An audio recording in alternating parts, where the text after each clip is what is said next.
আলহামদুলিল্লাহ আমাদের ডুপ্লেক্স বাড়ি প্রায় কমপ্লিট হয়ে গেছে।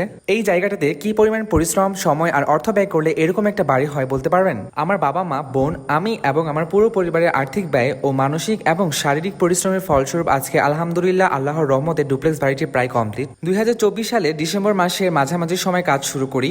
এখন পর্যন্ত কাজ চলছে, তবে মোটামুটি ভিতরের কাজও অনেকটা এগিয়ে গেছে। চলুন বাড়িটা আপনাদের ঘুরিয়ে দেখাই। নিচতলা এবং দোতলা মিলিয়ে এক ইউনিট, আর তিনতলা সেপারেট এবং তিনতলার জন্য আলাদা সিঁড়ি আছে। রাউন্ড সিঁড়িটা শুধুমাত্র দোতলা পর্যন্তই। তো যেখানে দাঁড়িয়ে আছি এটা হচ্ছে কি ড্রয়িং রুমের সাথে একটা বেডরুম, ওয়াশরুম, আর এটা হচ্ছে কি রান্নাঘর। নিচতলার ওয়াশরুমটা কমন ওয়াশরুম, রান্নাঘরটা রুমগুলোর থেকেও বিশাল বড়।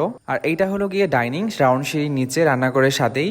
দোতলায় শুধু তিনটা বেডরুম সাথে অ্যাটাচ ওয়াশরুম আর বারান্দা। দোতলায় উঠে ছোট্ট একটা ড্রয়িং রুম পড়ে। একটা বাসা তৈরি করতে গেলে শুরু থেকে শেষ পর্যন্ত অনেক কাজ, স্যানিটারি কাজ, কারেন্টের কাজ, রাজমিস্ত্রি, রড মিস্ত্রি, কোথায় কোন লাইন দিব, কিভাবে কোন জায়গায় কি বসবে, তারপর জিনিসপত্র লাগে, একটু পরপর রড নিয়ে আসো, সিমেন্ট, তার কাটা, পলিথিন ইত্যাদি। কি পরিমাণ স্ট্রেসের মধ্য দিয়ে যেতে হয় তা কেবল যারা বাসা করে এবং যারা দায়িত্বে থাকে তারাই বুঝে। তো চলুন দোতলার রুমগুলো আপনাদেরকে দেখাই। রাউন্ড সিঁড়ি দিয়ে উঠে প্রথমে এই রুমটা পড়ে। আর এই যে দেখতে পাচ্ছেন এটা হচ্ছে গিয়ে একটা বারান্দা, আরেকটা বারান্দা রুমের সাথে অ্যাডজাস্ট করা। ডুপ্লেক্সের রাউন্ড সিঁড়িটা আমরা ভিজিবল রেখেছি, এতে করে আরো সৌন্দর্য দেখায়। আর এইটা হচ্ছে গিয়ে দোতলার সব থেকে বড় বেডরুম, সাথে ওয়াশরুমটা অনেক বড়। অন্যান্য রুমগুলো মোটামুটি বেশ বড়। তো এটা হচ্ছে গিয়ে আরেকটা বেডরুম সাথে ওয়াশরুম। আপাতত দোতলা পর্যন্ত শেয়ার করলাম। ভিডিওতে ভালো রেসপন্স পেলে ইনশাল্লাহ আরো ভিডিও আসবে।